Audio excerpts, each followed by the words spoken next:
Okay, Phil, introduce yourself.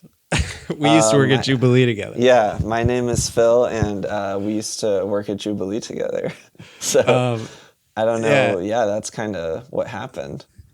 Do you identify as a tech optimist or a tech pessimist, or where do you land? One second. This has a blue light, right?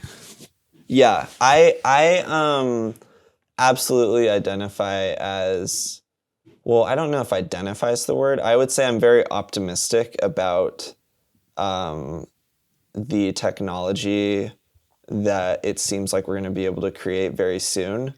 But I completely understand people's skepticism because a lot of people just got done going through like 15 years of social media depressing them, and there's now research on that, and it makes sense that people would be not optimistic.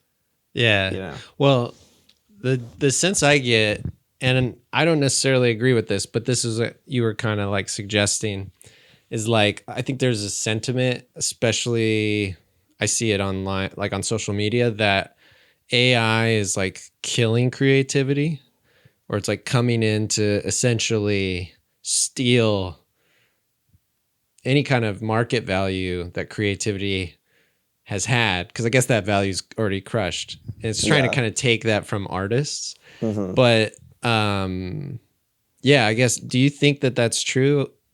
I mean, I have my thoughts, but what do So you think? yeah, and I am curious what you think too, Hmm. because I know you're using these tools in some capacity. But I actually have some notes here from a rant I did yesterday for things I wanted to remember to talk to you about. And then Nice. I had AI turn it into little show notes, so it's sitting over here. But okay, so basically, like here's my, this is kind of like the macro view I have of like AI with creativity. Hmm. On a macro level, I think ideas, they start in a confined space in the substrate of consciousness or whatever your belief system is. They don't exist in reality, right? Hmm. A person will have an idea or take an idea, and they will free it by speaking it or painting it or whatever medium you're Hmm. creating this idea in. And then immediately after that happens, there's a panic because you can't make money just like creating an idea. It has to Hmm. be put into the market or sold, or your boss has control over it or whatever.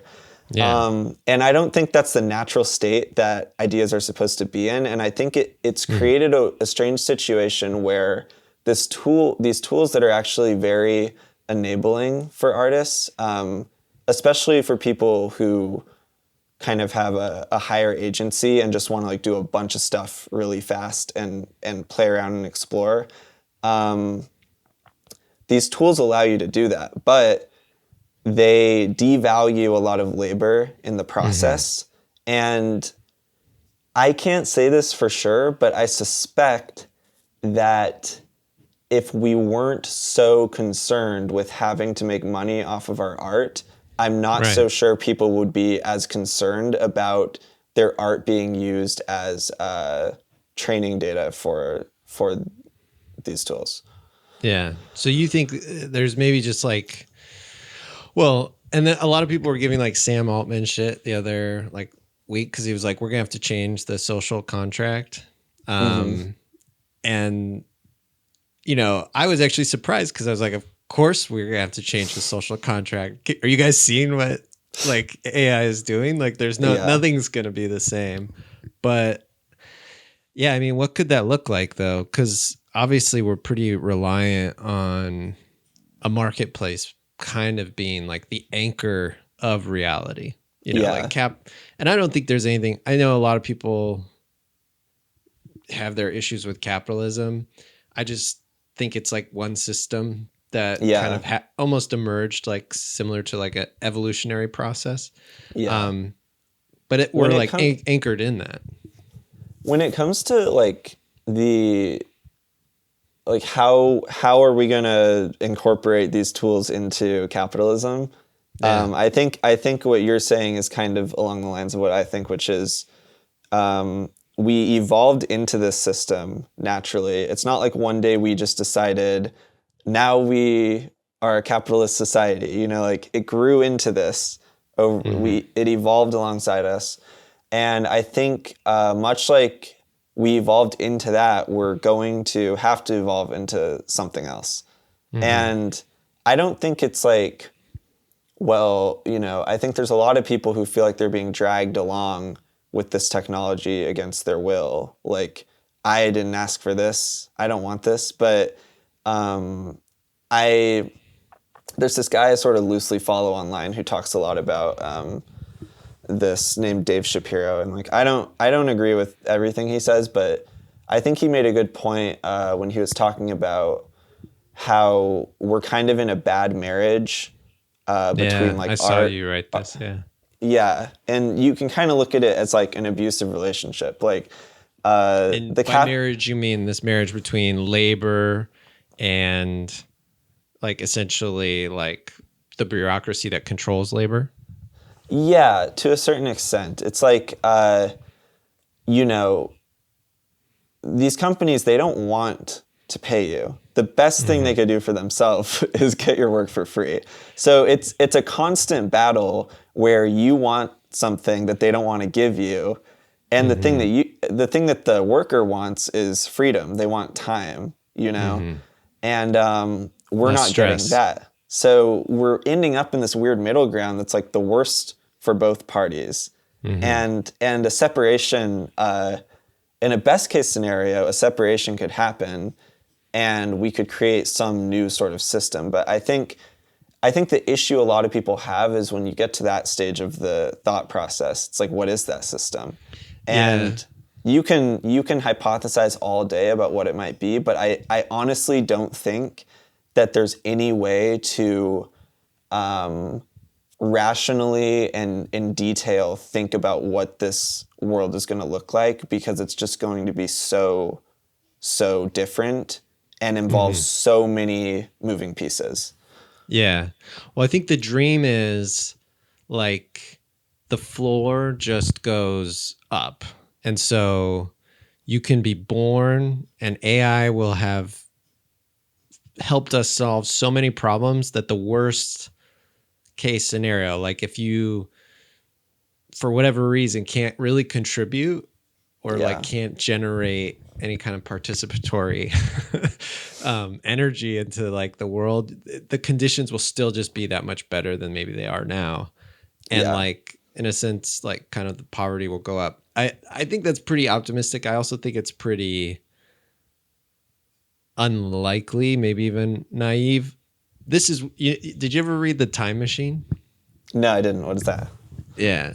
The classic novel. And, he goes into the future and there's like a split. But humanity actually evolves in two different directions. So, like the branch actually splits and Mm-hmm.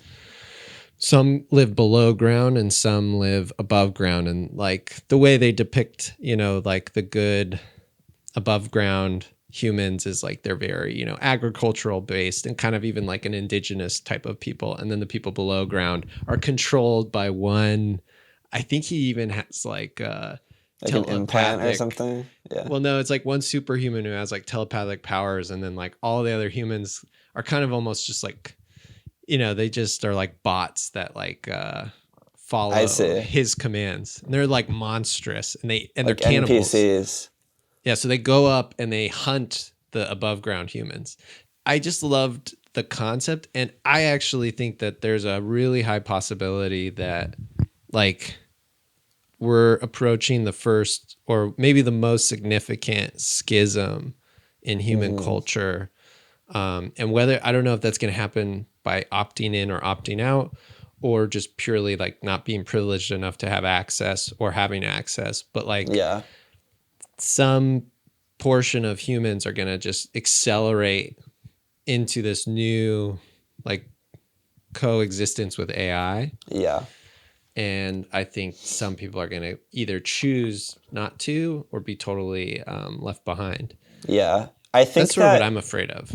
I think the question about access is interesting because I think the models are already at the point where we're seeing the cost and the energy required to run these models is decreasing at a rate that's fast enough to where access, like open access to these powerful models are not going to be something that is capable of being gated in that sense. Like it is going to be commodified to a certain extent, just by nature of like how quickly these models are becoming like smaller, easier to run, cheaper, faster, whatever. However, um, there's a lot of factors to consider. Like, for example, if you're already in a position where you have an abundance of resources and now you have access to this model that can help you scheme on how to like keep them, maybe the person with the model, maybe it's easier to keep your resources than like the person with nothing who's scheming on how to get them. And it's like, well, you can't get them if the other person already has all of it, you know? Yeah. And now it's like these two AI, like this is very abstract, but I guess the idea is like, okay, if we're all like leveled out again because intelligence is completely free now and openly accessible to everyone, then are we just going to have the same schisms that are already there? Yeah. Yeah. Okay, so what should creatives be thinking right now? Because like it's fun to talk about all this high stuff. It can easily freak people out, but like if you make a living as a young creative, whether it's writing or illustration or making videos like you and I used to do, or I'm doing right now, what should we be thinking when we wake up in a world with AI? Yeah.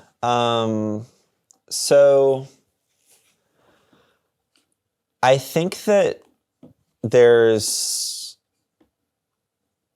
a lot of things you can think, but the through line on all of it is this, at least from my perspective, is sort of an unstoppable force. And when I think of, and this comes more into like, how are you just going to look at things day to day in your life regardless? You can either like swim against the current or swim with it. And I just don't think that this is a current worth swimming against. Like, aside from the fact that there's probably net positives for research and technical advancements that AI will be able to help with. I think that these tools are not going to go anywhere. Like the people who are very excited and productive and just want to like get things done at any cost, they're already latching on to these tools. They're already using them. And now you're in a market with these people who have a leg up on you if you're not using these tools. So that doesn't mean you need your next like movie has to be generated by Sora and people's legs are like flying through their bodies and stuff. But you know, there's a lot of practical ways that you can bring a lot of this stuff into your workflows that is maybe not immediately obvious. And that's why I just in general like to approach things like this with curiosity as opposed to dismissiveness, because you know, for the first 3 months after I showed my dad ChatGPT, all he thought it could do was like write a poem. Like he knew that he could just talk to it and it would talk back, but he was only thinking like, oh, like I'll use this to write poems. It's not like my dad's a poet. He had it bookmarked as prose generator. So then like eventually he kind of got more comfortable and now he's like, it's like writing Python for him. And like, I don't even know, like I can't even help him with his problems anymore because he's got this whole like ecosystem with the AI that like I visited him and he was just talking to it in the other room trying to fix something with his 3D printer. And My point is like you're never going to see or be able to explore the edges of what you're able to accomplish with this stuff if you're only listening to the negatives about it on whatever platform you digest information from. Yeah. So, Well, and I think something that comes up is like it's just not going to be a good time probably to be precious about what you want your your career to be like as a creative. Like, and I mean I think that we'll see what happens with like Hollywood, but you know, like what a movie is. I don't know, like what how did people think of a novel 100 years ago? And how do people think of novels now? You know, like they're almost these like yeah. somewhat archaic things that just like sit on shelves in in our living rooms. Like we're really removed from them. And like every once in a while I'll read a novel, like maybe once a year, you know, or two. But like, Hmm. you know, I think movies are gonna go through something like that for sure.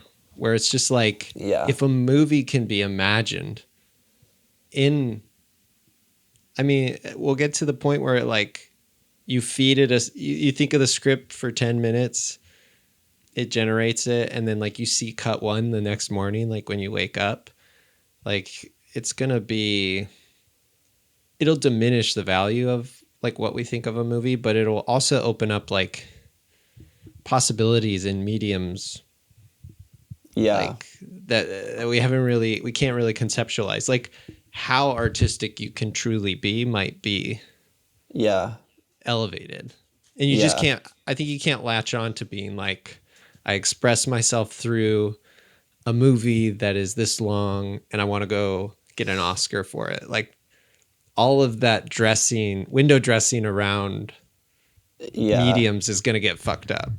And I think that's kind of a big thing. It's like, look, I think everyone's going to have to go find something they like to do that has nothing to do with being externally recognized or making a lot of money doing it, because those reward systems are, like you said, they're going to be completely fucked up, or at least like the way that they're going to change is going to be something unpredictable and nothing you can rely on.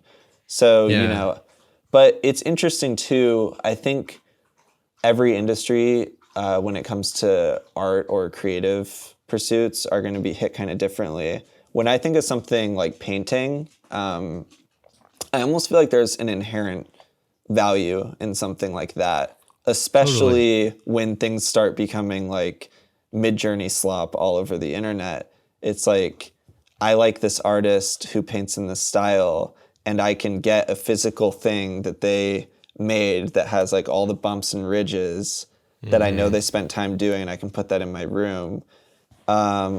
You know, and I think because we are human, we're always going to find a way to value something made by humans.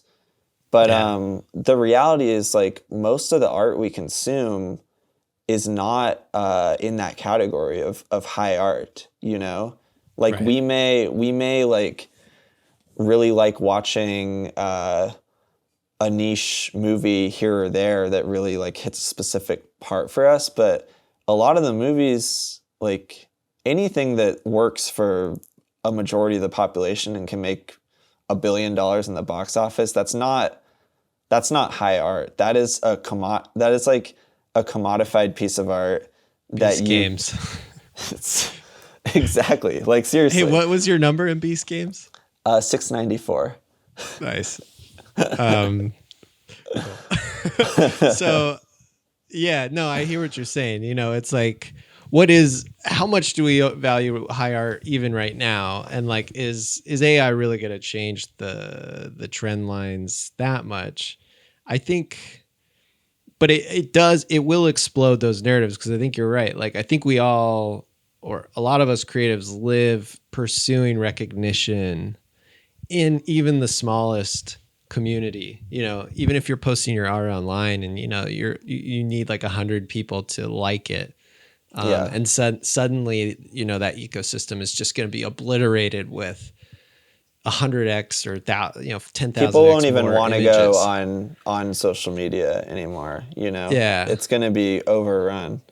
Well, even an image itself, like what is an image? Like it's almost like if every thought ever thought of what an image could be now exists almost like physical ore, and you just point in a direction and the AI minds it for you.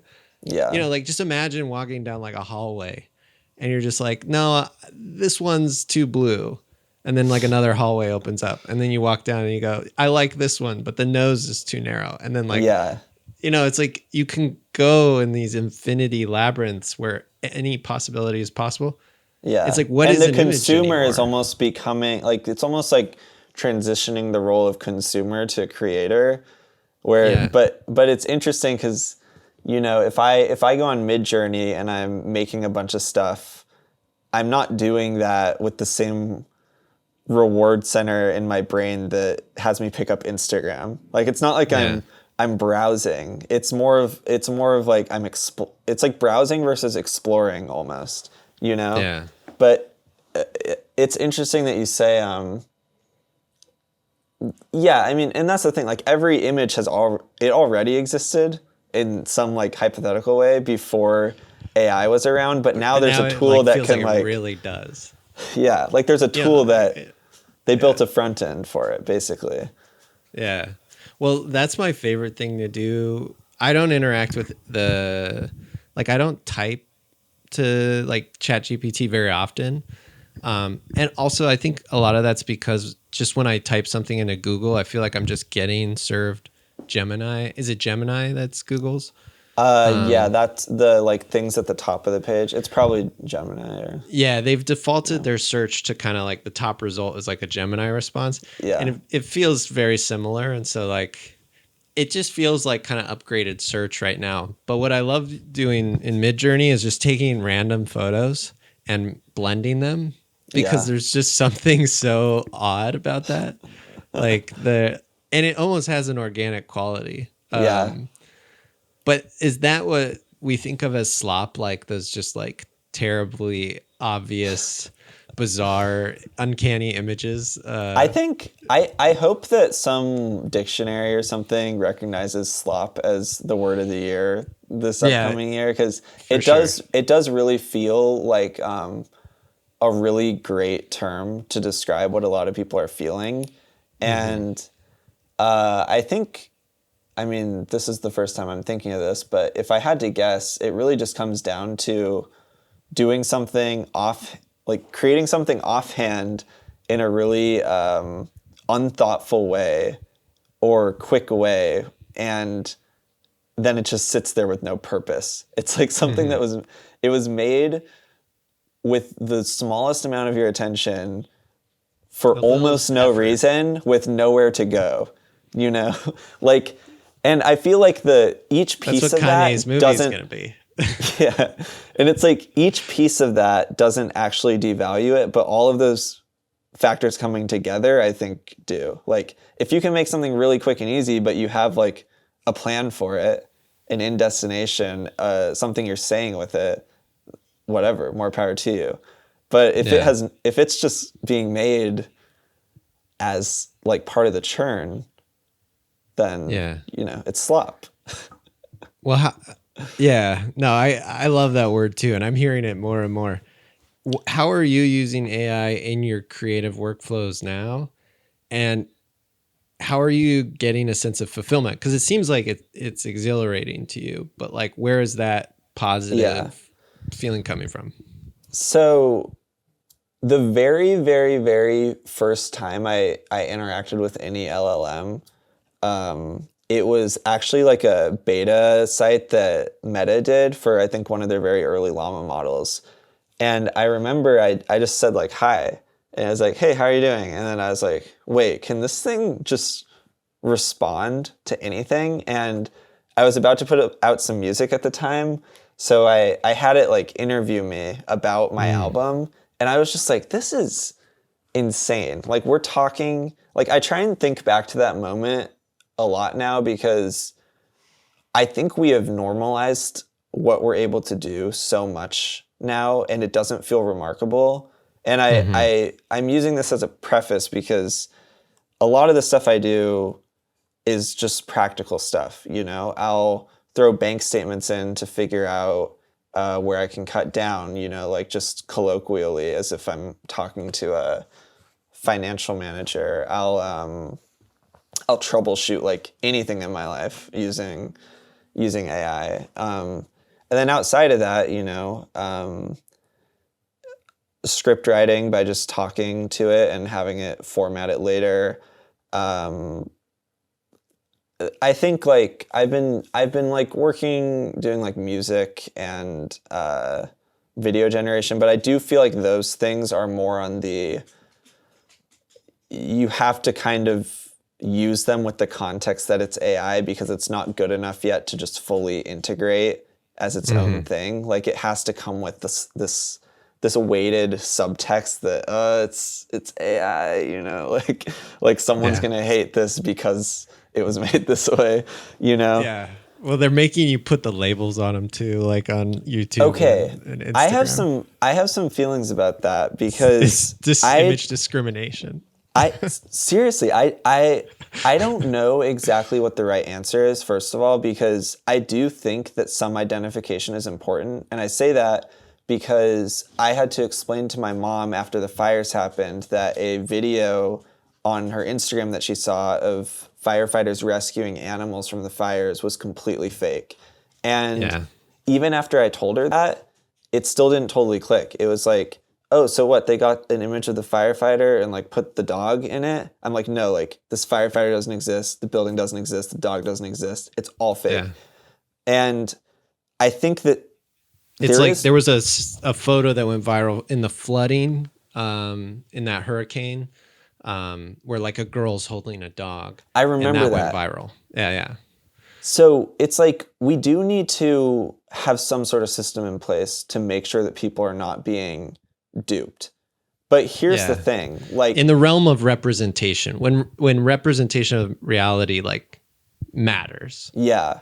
But like it's really journalism. hard to say, like, when does representation, like truthful representation, matter versus this is like part of the art that you're like creating something fake because it's not like Yeah, we've never been able to make things that look fake. It's just a lot easier now and it's more prevalent. yeah.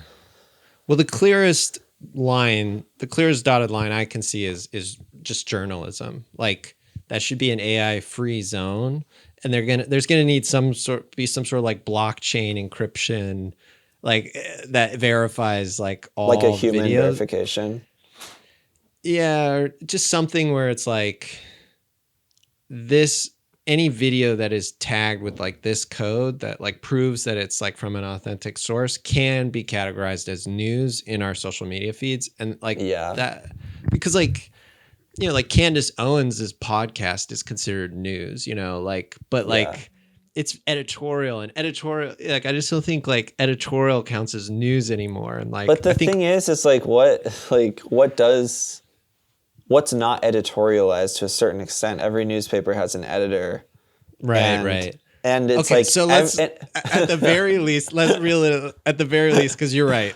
That's an impossible thing to pin down, but at the very least, just AI generated imagery, even in a seemingly benign use, should just be like not permitted in the news, I think.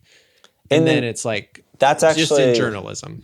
that feels like an easy thing to target. Like you cannot have an AI image in a journalistic context without being tagged, Yeah, or unless like in a report. it's about AI Yeah, or images. unless it's like the new, you know, the Channel 5 graphic that just shows up in the beginning of your Yeah. video, you know? Like that can be generated by AI, And then but you end nothing up with else. a list of 6,000 unlesses that need to be parsed by a lawyer every time you do anything. And Yeah, it gets crazy. But AI is going to be doing all that litigating. Like it's all going to be hashed out really instantaneously. hyper litigation. Yeah. Yeah. That was actually a big thing for me that I kind of realized, or that I'm starting to realize, is like the AI, the unit of AI kind of being thought of as models. So like there's going to be a model for this and a model for that. And Yeah. I think when AI was first entering the public discussion, I was thinking of it more as like an omniscient one thing, but Yeah. it's kind of like more of like you said earlier, these personalities that are assigned certain tasks and optimized for certain kinds of work. And that's Hmm. kind of, that actually is less daunting. Like I thought it was just going to be one omniscient thing that just like was the blood of the universe I essentially, do like think we're flowing going to head everywhere. back in that direction, though. I think the Yeah. reason it's so splintered right now is because there's so many people trying to figure out what people want and also like how to make this stuff work, you But know? centralization is just spooky to me. Anything Well, that's no, like overly, it'll be all over the place. It will not be yeah, yeah. centralized, Well, that's but good. it'll be one entity, you know, like so it's like one thing everywhere. I Yeah. think people maybe coming from an Eastern religious background will have an easier time Yeah. parsing what this is going to feel like. Because of the way we conceptualize relationships and just anything in relation to another thing. Okay, Yeah. back to you though. Like, so you're making music with AI and you're writing scripts, but like, are you getting a sense of fulfillment from that? You know, because like I've that's actually changing. the one thing I found really interesting and like there's I'm having trouble coming up with like concrete examples, but rest assured like I use I use AI like every day for like everything. Not 100%, but let's say 98%. So like there's a lot of ways to use this stuff, but when I talk about music specifically, Hmm. um, I've been having this really interesting recurring conversation with and some of my friends this year because I put out 4 albums that are uh, let's say like AI generated or like with the immense aid of AI. And Hmm. I'm kind of not saying like, did I write this song and the AI performed it? Is this something I actually had my own recording of that the AI then recorded? Is this me with like augmented, like, I don't really want to like say it because I feel like it defeats the purpose, but I've been listening to this and I'm thinking like, damn, this is my favorite music I've ever made. And Mm. even the stuff that is more like just it was more on the AI side of just handling it and spitting it out and maybe I would generate it like 6 times until I got the one I wanted.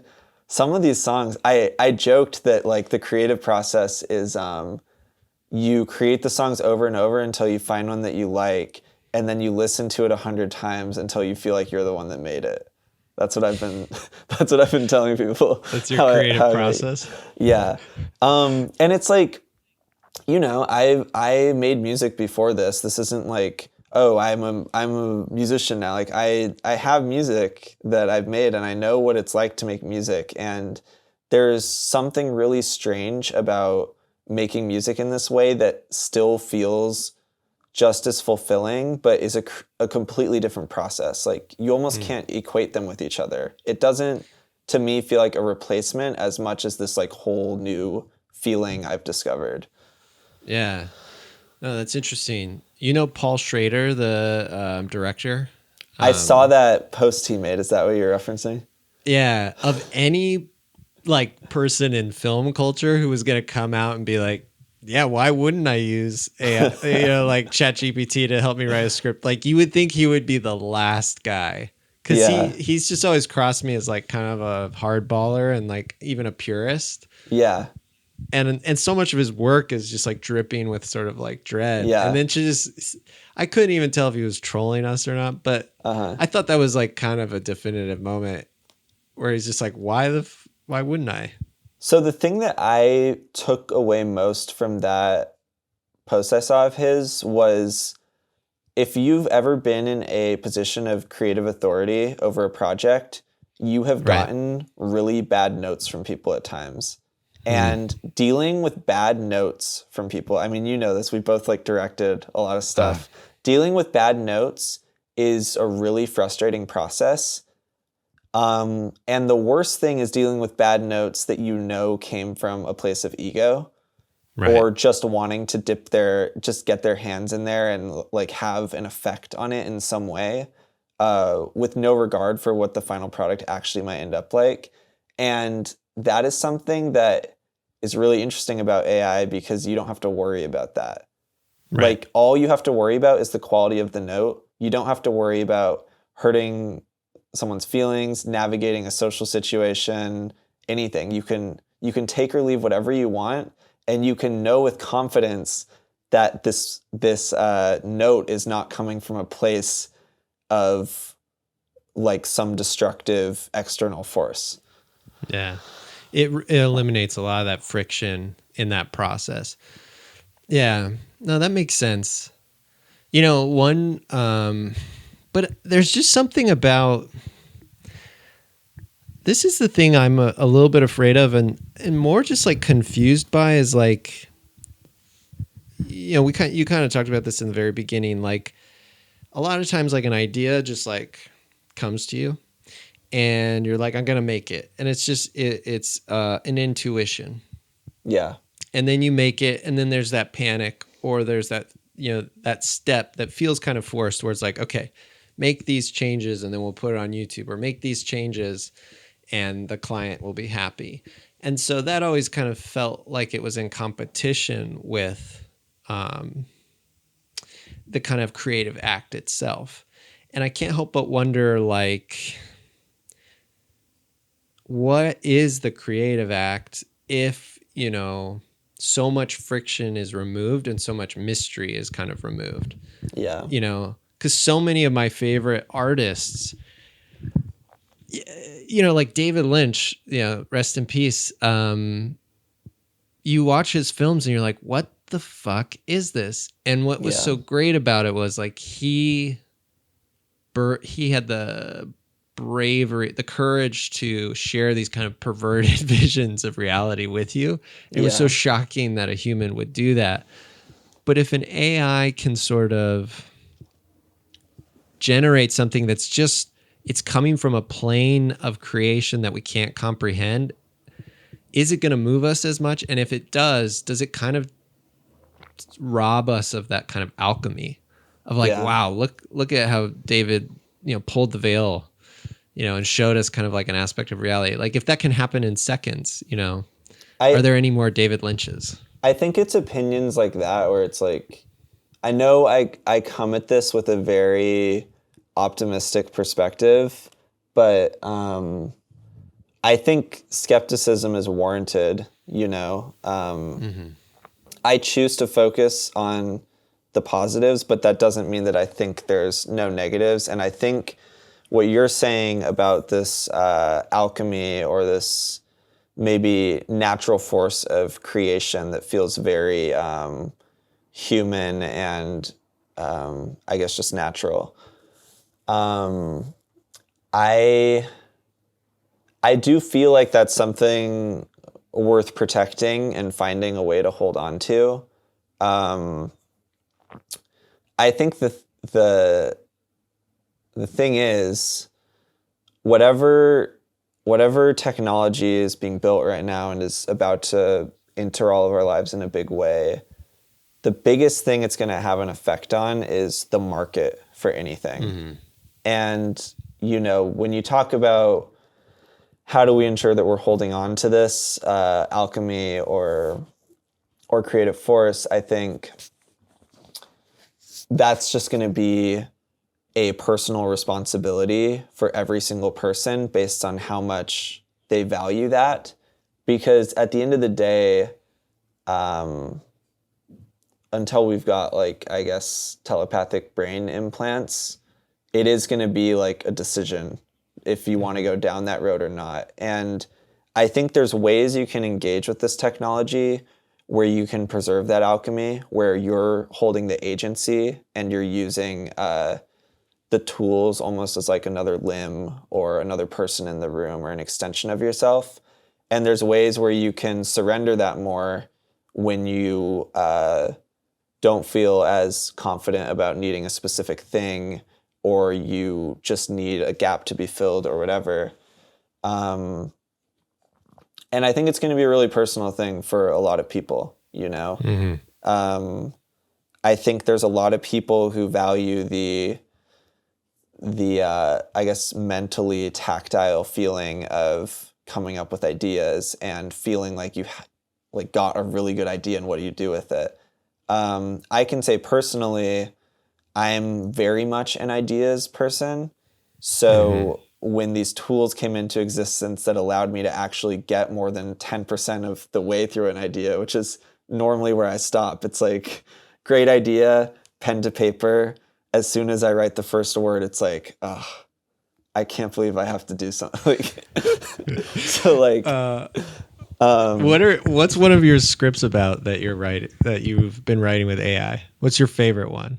I mean, to be honest, like maybe this isn't the best example in how I use the tools, because with script writing, it is one of the things that I feel like I've kept more to myself. Like I'll use AI to take a voice transcript of me kind of workshopping a scene and like create it. But one of my favorite things to do, and like why I like making movies, is just actually imagining what the characters are going to do. It's almost just like a daydreaming exercise.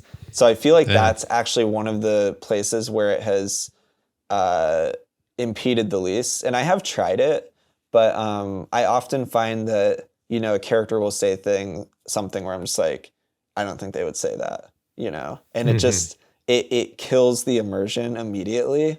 But I think it's good that that happens, because if you're having those feelings, it means that you are understanding the characters, or at least you have an idea of what you want, you know? Right. So I don't have a great answer for you there, but that's kind of my answer.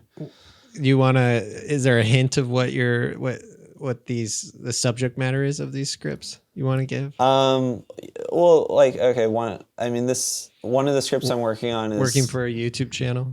I actually, when I was working at Jubilee, I had a script I was writing that I never finished, about a guy who worked for like a BuzzFeed-esque channel who had to finish an assignment for a video that's like 10 things you can do with a spoon. And he like goes crazy over the course of like a week or two, because his boss is like, horror movie. The boss is like, where's the fucking video? And he's like, I don't know, like he's like freaking out. And that's funny. But no, like one of the movies I'm working on right now is about a guy who like he really wants to like hang out with his friends, but he doesn't know how to like invite them to a party for no reason, and he gets like anxious about it. So he like has the party, but then everyone's there and they're like, what's the party for? And he like is trying to think of something, getting really anxious, and then he's like, I'm quitting my job. And then he ends up like actually quitting his job because he doesn't want to have lied to everyone, but he didn't mean to like quit. So he ends up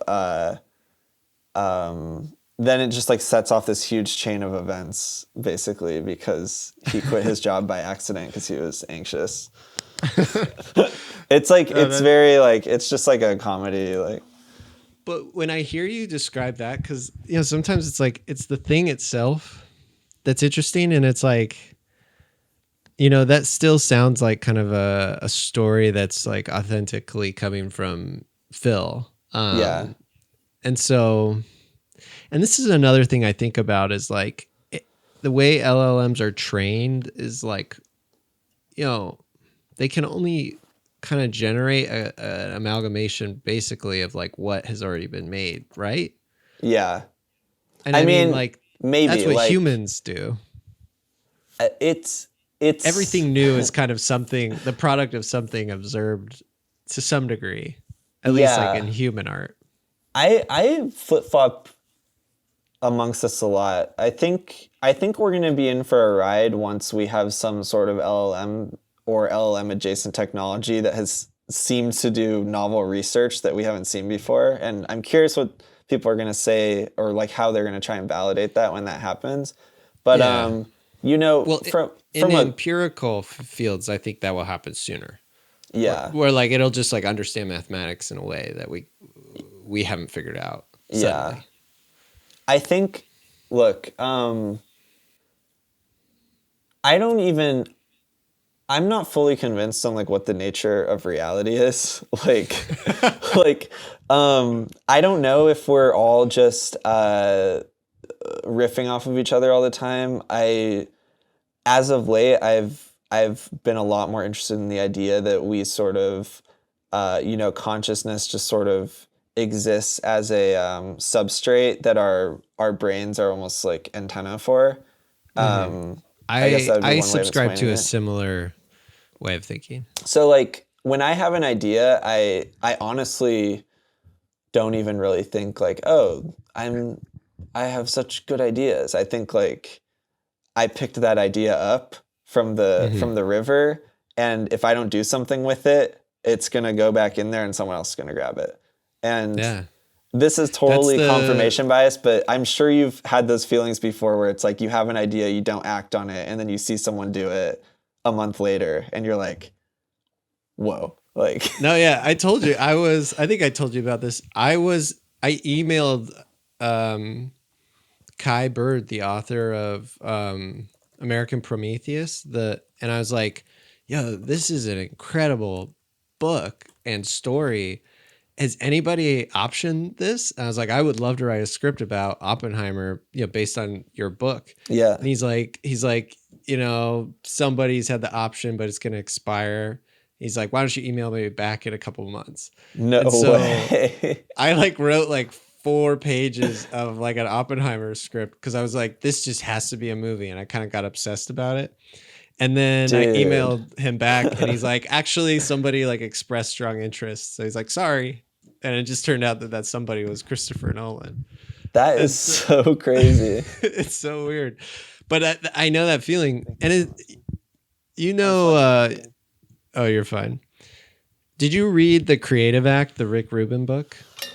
I started reading it, but I was at a point in my reading career where I was actually like making progress reading like denser material. I mean, what were you gonna say about the book? Because I Oh, have well, something as I well. mean, there's like one passage in that book that's really resonant to what we're talking about. He's like, don't be surprised if an idea, like comes into existence by another artist's hand. It wasn't that they stole your idea; it's that it was the idea's time.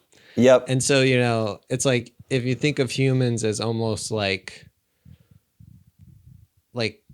trees, and we're like blooming, like blossoming and then dying, and like there's this kind of constant cycle of like death and rebirth, Yeah. and our minds are sort of part of that process. And so like nutrients or ideas are flowing out of us, and like a flower pops up here instead of over here, but like that flower maybe could have been here. It's like we're Mm-hmm. kind of caught in a similar system. Yeah. And if that is the nature of creativity, then creativity is not bound by like the ego of an individual. It's sort of like similar to consciousness, channeling through whatever the fuck Yeah. this is. And so like AI really can't necessarily disrupt that if Totally. if it's a separate thing. Yeah. There's actually, I don't know, have you been seeing like the Rick Rubin headphone meme going around Yeah, I that love relates to that. that? There's this tweet I saw. Man, I wonder if I can find it. I know I saved it. It was like it described how I feel about my relationship to AI so so well. It was like the headphone meme with him like sitting there like turning the knobs, and the text said like, I don't know JavaScript, I don't know HTML, I've never taken a coding class, I don't know anything about computers, but what I do know is it's just something about like being able to look at something and instinctively tell if there might be something wrong with it, and then Hmm. modify the like input based on that. So the basic idea that you can sort of like we're talking about like consciousness and ideas coming and going, and I feel like there's a way you can sort of incorporate AI that falls into that flow state where it's sort of like you're just like riding on vibes here, like vague Yeah. ideas of things, and you're just kind of like exploring a shape before you define it, you know? Yeah. Well, and that's like that is the creative experience though. Like as somebody who has like, I know I've mostly made stuff that's like pretty formulaic that goes on YouTube, but like in those moments where I'm like, no, like I really have a relationship to this, like it is this sort of like eyes closed, headphones on, like you're feeling it. It's almost like something in like a rock or a marble Yeah. in between your fingers. And you're kind of like feeling for a rough edge. And I mean, a lot of the music that Rick Rubin produced, like you feel that quality come through in some of those songs where it's just like this, for whatever reason, just makes so much sense, is so resonant. Mm-hmm. And my big question, like I'm waiting for AI to make something that gives me that feeling. Yeah. And that will be that will be a moment that I don't know how I'll feel. But like when AI by itself makes something that hits me the same way, like a song produced by Rick Rubin, like System of a Down, Chop Suey, So when you like say the way. by itself, are you including like the like point of action, like no prompt, like Well, I it's guess starting from like, a place of like inspiration. yeah, because like at some point you'll be able to just be like, hey, Sora, like, can you make 3 crime thrillers? One that's surreal, one that's more gritty and realistic, and one that's like old fashioned classic Hollywood style. And then you watch them the next morning. And like if one of those, hits you the way Chop Suey hit me, or, you know, like I just saw The Brutalist, and I thought it was like, it wasn't perfect, but there was something about it that was just like, like I was like, I was impacted by it, like Yeah. running into a wall. Um, if AI makes something with like the smallest nudge from humans that really hits me like that, Hmm. it will be a radically existential moment for me, Yeah. because I live for that feeling. That's so important to me. It's interesting because I feel like parts of the technology are there now and parts of it aren't. Like if I gave an AI transcripts to my texts from the past month, it would probably have a very easy time figuring out like what my mood is, how I'm Mm-hmm. feeling, what my ebb and flow is like. And on to like extrapolate that further, it could probably figure out what type of media might be more affecting to me if it had like all the data from my day-to-day life. So I almost feel like the interpretation of what you would want, it's already getting to the point where it can do that. And now it's Mm-hmm. just the execution of that interpretation that we're waiting for. Yeah. But it's kind of remarkable that the interpretation is even there, because Yeah. that really is half of the thing, Yeah. No, for sure. And I don't know how quickly we'll get to that point. Like I do think a moment like that is going to happen in some respects, and it's going to happen in the next few years, I think. When do you Um, like if you let's put a date on when you think you're gonna cry to your first AI generated or I don't know if you cry to movies, but no, just so yeah, you can but look back like on that it. catharsis experience, like kind of what I think of as like authentic catharsis Yeah, when's that from happening AI. for you? I'm I am giving it. This also means you have to, in good faith, like engage with the AI. Like you can't Okay, not but watch the movie because you think it's going to affect you and you want to hit your date. let's be focused on not just any medium, but specifically like a feature film.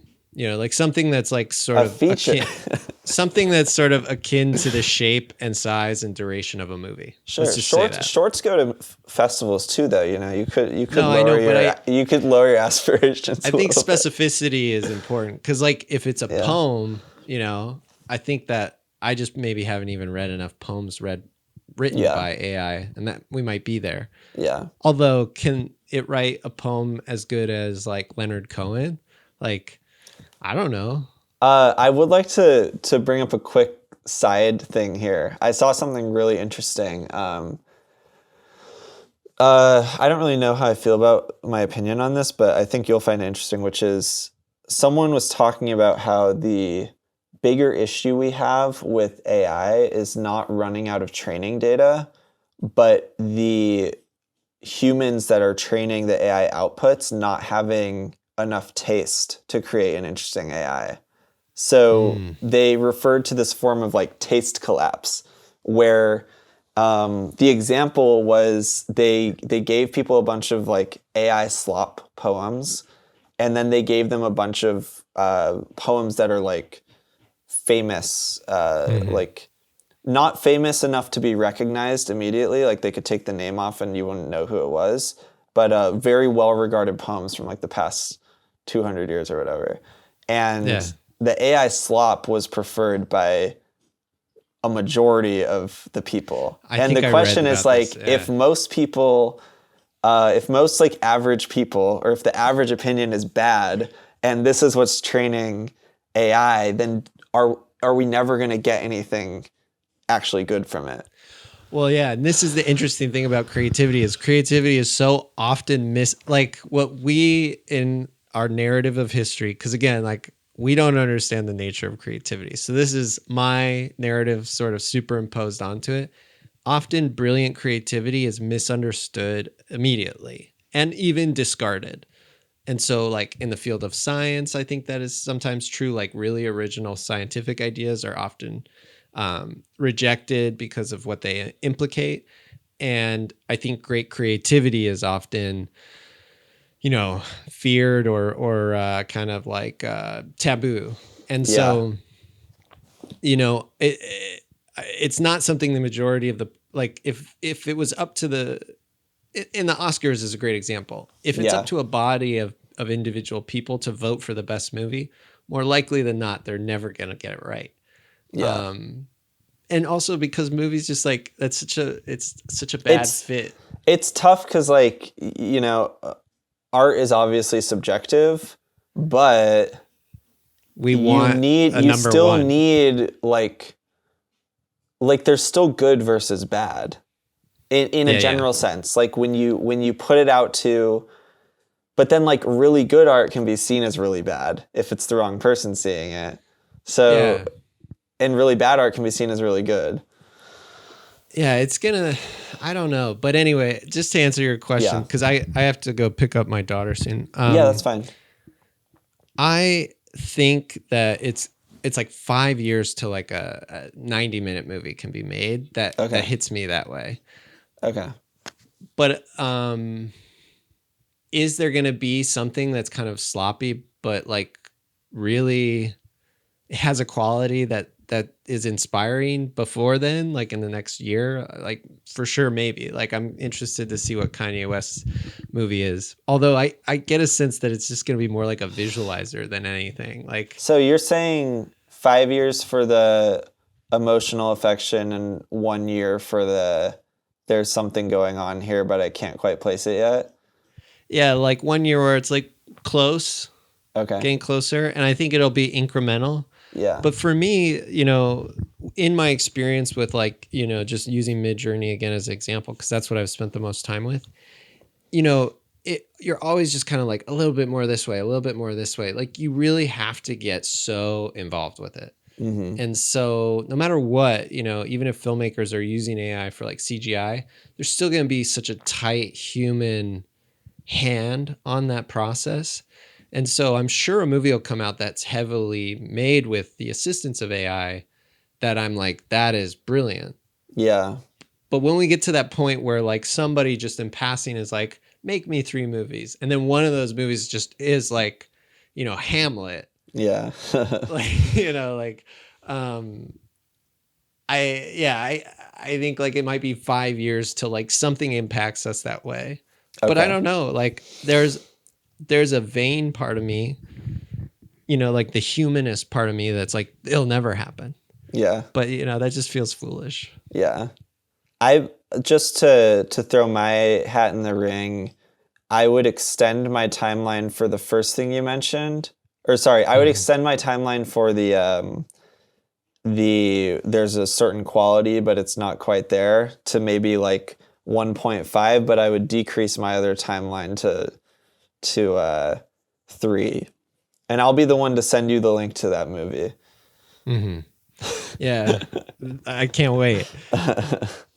It's something I'm excited to see how we react though in the immediate culture. Like I think this like anti-aesthetic thing's going to happen. Like I think we're going to see young artists doing really irrational things, like putting cameras in absurd places, filming things for way longer than you're supposed to or way shorter. Yeah. Like I think there's going to be an intentional destruction of like traditional aesthetic grammar to just make a clear distinction between human-made art and like AI slop, which is because the AI is copying the conventions. Yeah, and AI stuff's just very polished, and in the marketplace, people are going to want that and like expect that.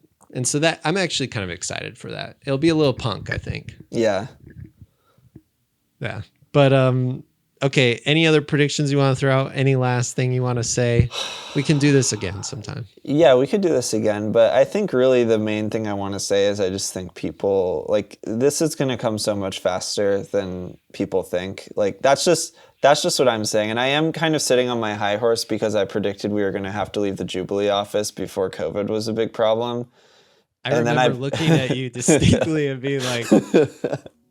Phil is like telling me something with his eyes, and then I still remember it. I also remember you saying that we'd be back in 2 weeks. No, that was terrible. It's totally wrong. But like, obviously, this is a totally different thing. I wasn't that bad. I think I said 2 months. I don't know, dude. Let's check the Slack. We didn't even have our Slack history then. They were on like the free version. Let's check the Slack. Okay. Anyway. I know you have to get out of here, but I just think things are going to move very fast. I don't think people are prepared for it, and I think the only way you can be prepared for something like this is to approach it with curiosity, and that's all I'm advocating for. I'm not saying it's going to be all good. I'm not saying I even have anything to do with it, but that's just my opinion.